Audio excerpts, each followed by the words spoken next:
Hi everyone and welcome to my studio. Diane here, and we have got the most amazing crop of pansies in our garden at the moment. It's amazing because we don't plant them, we just let them go to seed every year, and every year they come up and they delight us with their lovely, cheerful, happy little faces. Oops, there's some pinks or dianthus. And yeah, so who could resist painting these little chappies? Oh, look, as well, we have our chives growing by the mailbox there. And, well, this is cool, isn't it? Look, I'm playing you a video while I am, introducing my video. That's a bumblebee, 2 bumblebees on the chives. Anyway, to get back to the matter in hand, we are going to paint some pansies today, and maybe I might scatter a few bumblebees in there with them. So let's get started. Now, we have done pansies before. Sorry for shaking the table. We have done pansies before, and no doubt we'll do them again. And there are lots of different ways of doing these things. So today I can't make up my mind. I'm in one of those moods where I'm not quite sure what I'm going to do. So I'm going to pick up a pen and I'm going to start just to draw pansies. And I always like to start with my 2 C's, a backward C and a forward C, and following the way Hugh Brading taught me a long time ago from Australia. He was New Zealand actually. I hope he's still alive, but he must be getting on a bit now. And he showed me how, first of all, he pointed out the fact that pansies actually have 5 petals and not 4. And then they have a stalk, which is relatively thick for the size of the flower.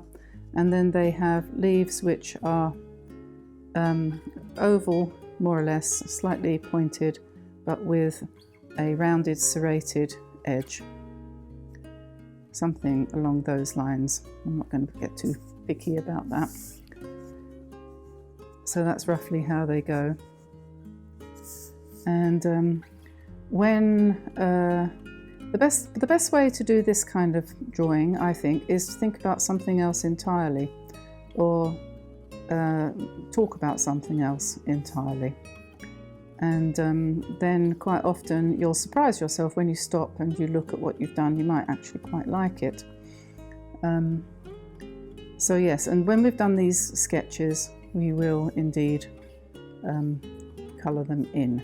I'm working on a piece of stretched paper here, which is grey tinted, and I don't know what that's going to do to the colours. Well, I know that it will change the colours slightly, won't it? It will tone them down a little bit, make it a little bit more vintage looking, perhaps. And so that might be quite a nice touch, mightn't it? And oh yes, I've suddenly got the urge to do a bud over here. Let's do a bud and a stem.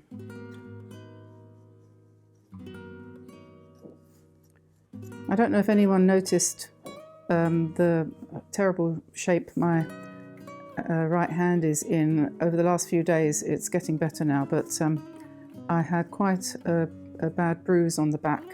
I bruised the bone of that knuckle and a bit of a cut there because we had a ram. We have like 15 sheep and a ram, and he came up to say hi, and he said hi a little bit too enthusiastically, and he butted me on the hand, which actually wasn't a very good thing. Anyway, it's getting better now and we don't have the ram anymore. Unfortunately, he had to find another home. So we carry on like this, and eventually we will have enough pansies. And in the meantime, I think I'll just put a little bee up here. Somebody made the comment that my bees look like croissants, and I think that is absolutely fabulous. I really like that. Quite right, they do, in a way, look like croissants with wings, and yes. So thank you, Engelhard, for that. So we'll just put in some shadow on the bee to turn him from a croissant into a bee, and a few veins on his wings, and plenty of leaves. I like drawing leaves. They're very undemanding, aren't they? Can't really get them wrong, can you? We'll put another pansy in here. Let's do this one. Let's be brave and do one sideways on. Can I find a picture of one sideways on? There we go. That one's a little bit more sideways on.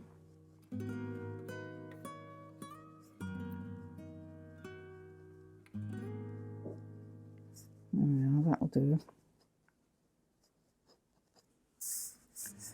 And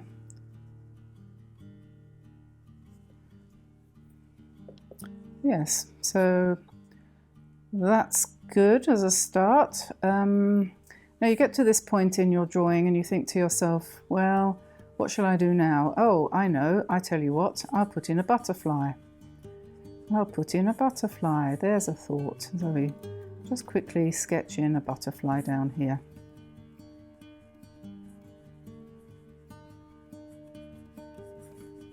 Then when it comes to painting it, we've got lots and lots of cool stuff to paint.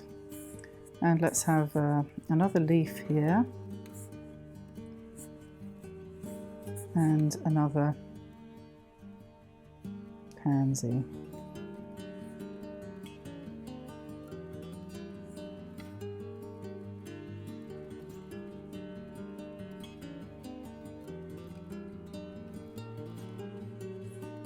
And while you're drawing your drawing, you could be thinking about what colours you're going to use. And I always suggest a limited palette of only 2 or 3 main colours, because from 2 or 3 colours you can mix many other colours, especially when you're working on a toned background like grey, like a light grey like this.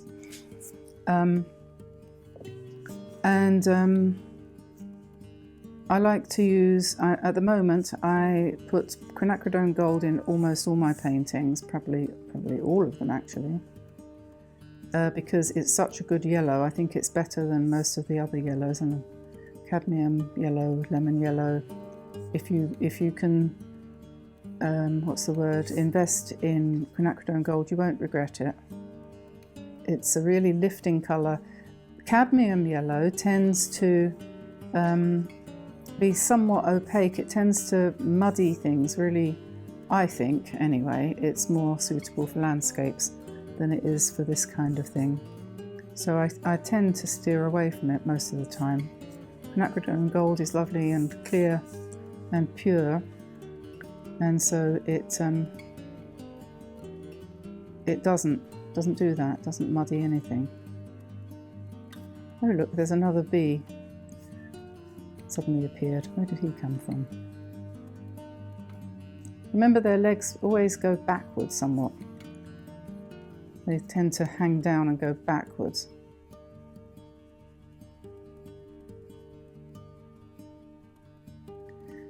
Who remembers being a kid and having a favourite aunt or uncle or somebody at school who used to love to do drawings and sit there breathing over their shoulder, watching them as these amazing creatures would emerge from the paper?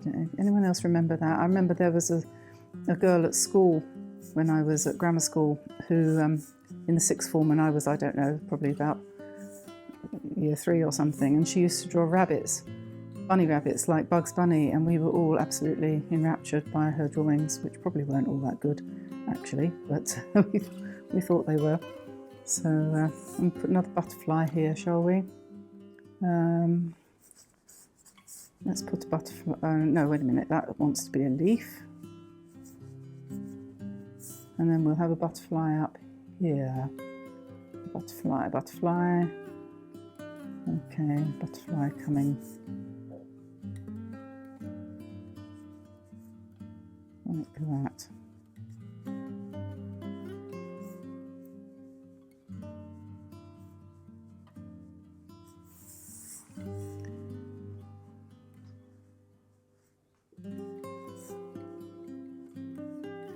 One thing you probably want to try and remember is to keep the size roughly the same of the flowers as you go across the page. You don't want them to suddenly start getting big. Keep your sketching loose.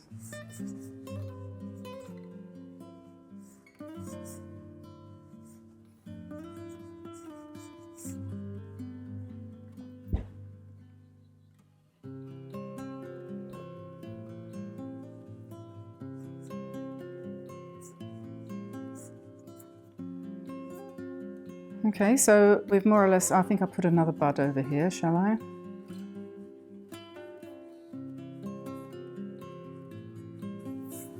And maybe another one down here.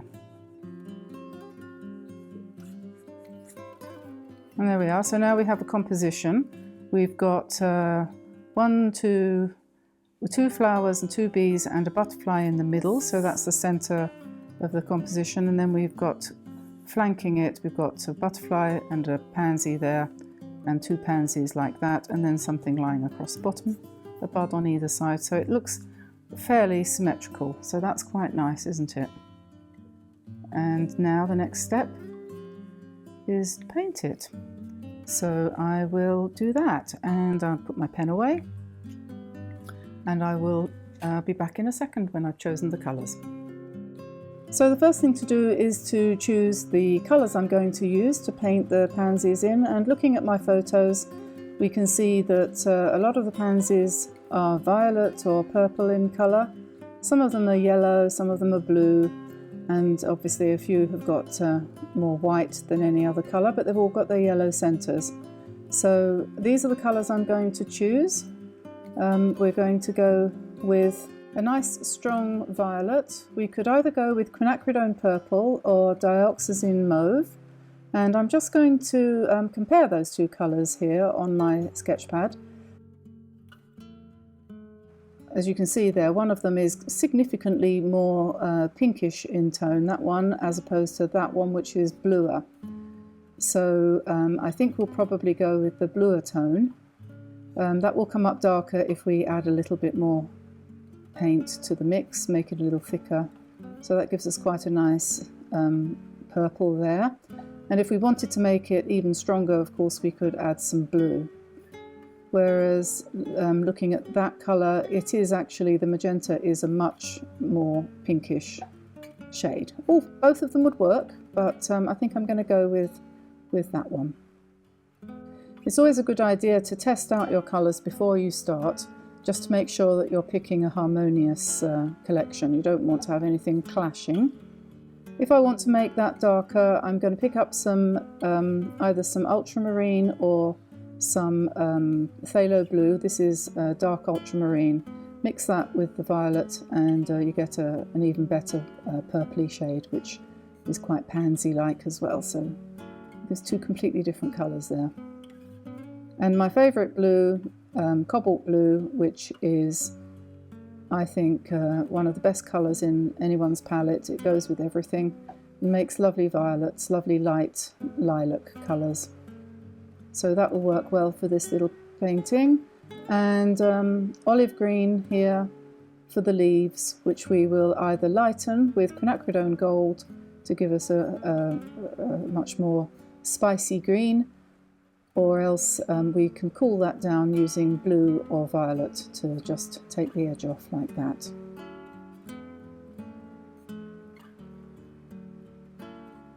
And that gives us a full range of different greens there that we can pick and choose from while we're painting the picture. So there we are, olive green, ultramarine, Quinacridone Gold, dioxazine violet or purple, and cobalt blue. And now for the painting. As you know, we're working on a slightly tinted paper here. This is a very light grey, which gives the whole thing a slightly vintage effect. And I'm going to be using a large round nylon brush. I think this is a size 11 with a good point. Okay, now to paint the pansies, I'm going to start off by wetting the petals just inside the lines that I've already drawn. And then once they are wetted and the moisture has sunk a little bit into the paper, I'm going to pick up some colour and drop it in and let the paint do the work. So coming in, there are various ways of doing this, but to start with I'm going to come in from the outside edge and just drop the blue, that's cobalt blue, into the petal from the outside edge and let that bleed in a little bit. It gives quite a pretty effect. And just then painting the back petals in blue all over, but dropping it in lightly and dabbing it slightly, but not scrubbing into the paper or anything like that. Then a little bit of Quinacridone Gold into the centre of the pansy, and we just let that do its thing for a little while before we decide whether or not to adjust it. And if anything, what we'll do is just pull some of the colour from the outside of the petals in towards the centre like that, just to give it a bit of encouragement to flow inwards a little bit like that. So that's very simple, very easy to do, and that's a very good start for a pansy if you're new to drawing pansies and painting them. Now I've picked up some olive green and I'm dropping in the colour for one leaf and adding a little bit of Quinacridone Gold and cobalt blue just to give some variety there. These little touches of alternative colours really do make a difference to the way your painting looks at the end when it's dried. If you just paint the leaves in one colour, it gives an okay effect and much more of a illustration type of effect, whereas if you want to do paintings that look loose and painterly, then you really need to drop different colours into your leaves so that they have more life to them. Once you start to do that, you'll wonder why you never did it before. Green is not one colour, green is all sorts of colours mixed together. So now for the second pansy, and again wetting the petals all over, and I'm going to do this one in yellow, so it doesn't matter that the wetting was just a tiny little bit tinted with the yellow. And on this one I'm coming into the centre of the flower and dabbing the paint in. It's quite thick on the brush, but not too thick, but just fairly thick, dabbing it in around the centre there and then encouraging it to flow outwards, so the opposite to what we did on the blue one. It's a different way of painting them.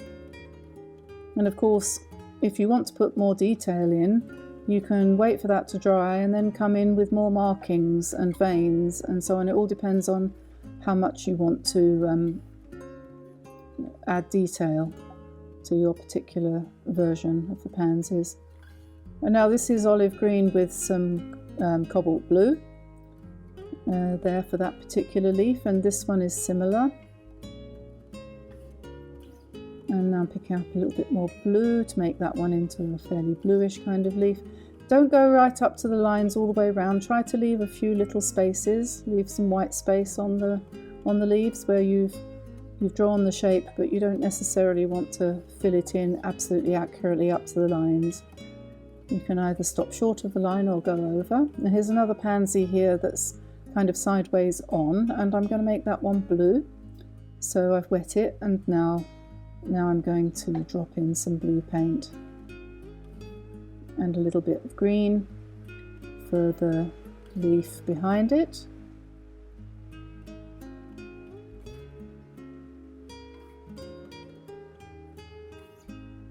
You can also vary the strokes you use, and just there you can see that I was just almost like stenciling, pressing the brush down and letting go rather than brush strokes, more like brush presses. This one's going to be purple as well, so purple in the back there.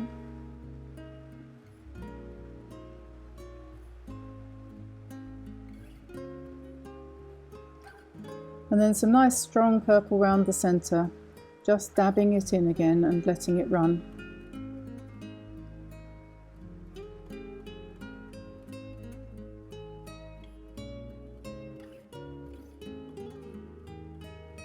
And then just a little tiny touch of colour around the outside edge of the petals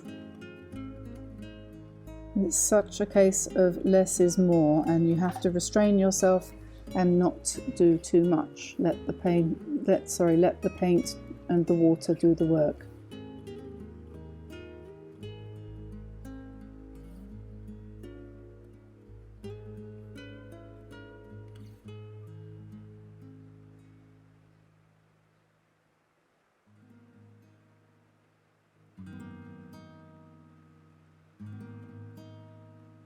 Just indicating a couple of veins there on one or two of the leaves and on the stems that I've painted, which are nearly dry because this paper is quite quick drying paper.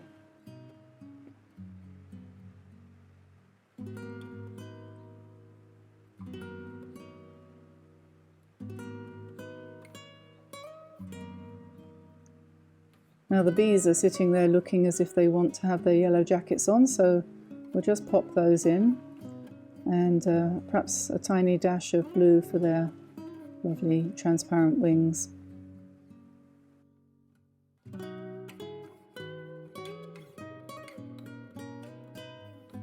Now the butterfly is going to be cobalt blue as well, as all the best butterflies are. And we'll just do some spots around his back wings there, just to give some interest. Don't want to make it too complicated.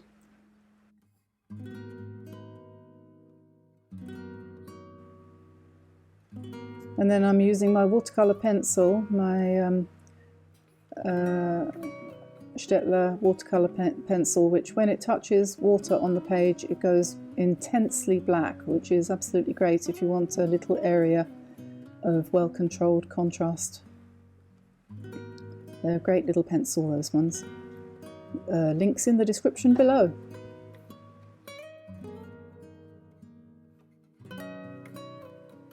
So just carrying on now, painting the rest of the pansies. This one I'm going to just paint yellow all over, and then dropping in the darker colour in the centre, the Quinacridone Gold centre. So as you can see, we've got so far 3 different ways of painting the pansies. The blue one, the yellow one and the purple one, all done in slightly different ways.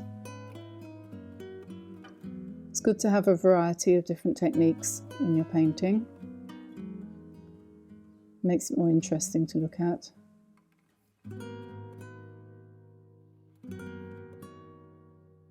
Now I'm wetting down this one, ready for the colour.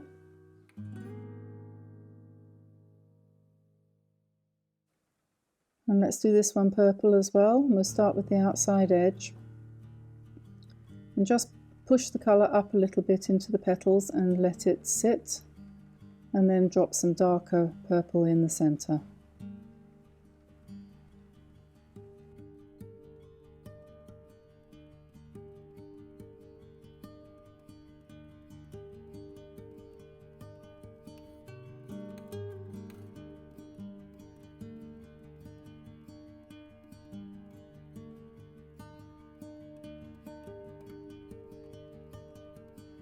Adding yellow centres to the pansies really brings them to life. And if you feel that there's not enough colour in the petals, then you can do what I'm doing here with the yellow one and add some more, another layer of yellow on top.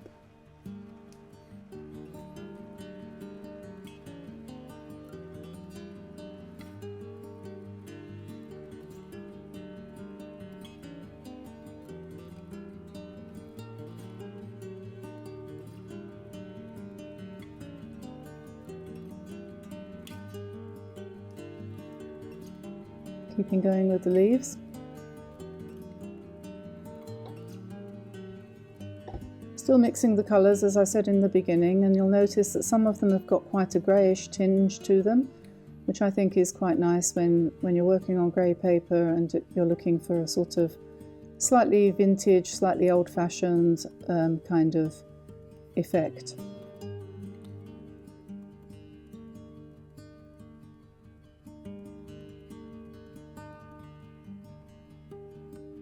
I suppose the main thing is when you're doing a painting like this to make sure you have a balance of the flower colours and butterflies as well in this case, versus the leaves. So you don't want to have too many leaves and not enough flowers, or vice versa. So yeah. And now butterfly number 2, and we'll probably make that one, I think we'll probably make that one a different colour from the one in the centre. Let's make it yellow, nice and bright.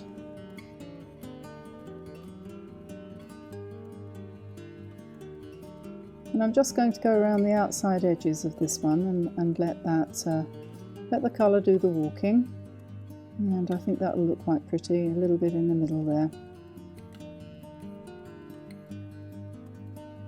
And now the final pansy. We'll wet that one all over.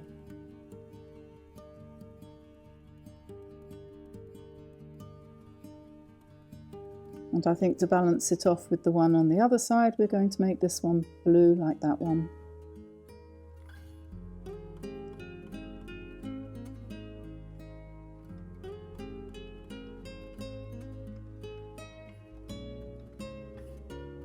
Here we are.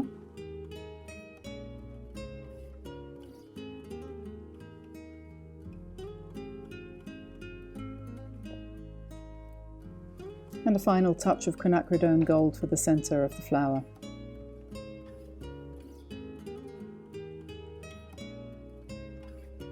There's a couple of little buds there that are missing their colour, so we'll just pop that in.